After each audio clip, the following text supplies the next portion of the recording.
to Train Your Dragon books are about dragons.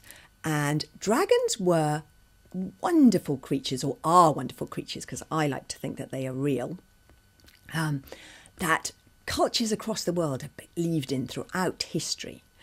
And I started my book series thinking, what if dragons really existed? What would they look like? How would they act? What would their behaviour be like?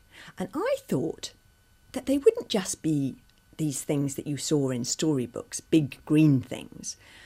Maybe if they really existed, they would look like animals that you can see all around you.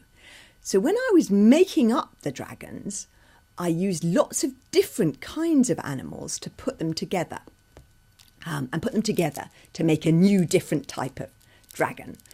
So I would take an animal like a basking shark and imagine, what if you put that creature into a wood? And then you could have this giant bee-eating dragon drifting through the treetops with its mouth open. Or I imagined, what if you had a shark that could actually climb on top of a boat to eat you? So I took a shark and then I added legs. And then I also imagined, what if it had these jaws that it could shoot out, a bit like a sort of vampire bat or something. Oh yes, and I had these ones called scarers, which are like bats, but they feed on fear.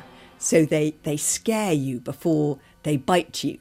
I took all these different species of real creatures and put them together in order to make the dragons.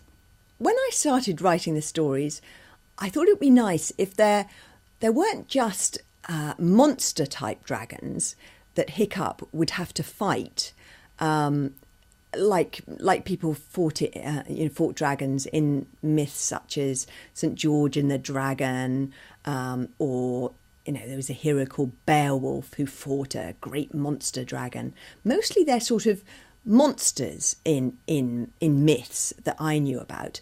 And I thought it would be nice if the dragons were a bit more interesting. So, for instance, one of my characters, Fishlegs, gets brought up by a dragon, a long-eared caretaker dragon. And this dragon is like a sort of bodyguard that sort of brings him up.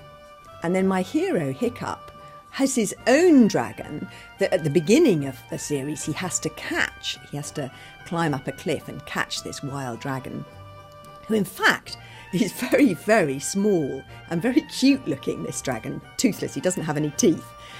And he has to train it a bit like you would train a dog. But this dragon, Toothless, is a very, very naughty and disobedient little dragon, despite his cuteness.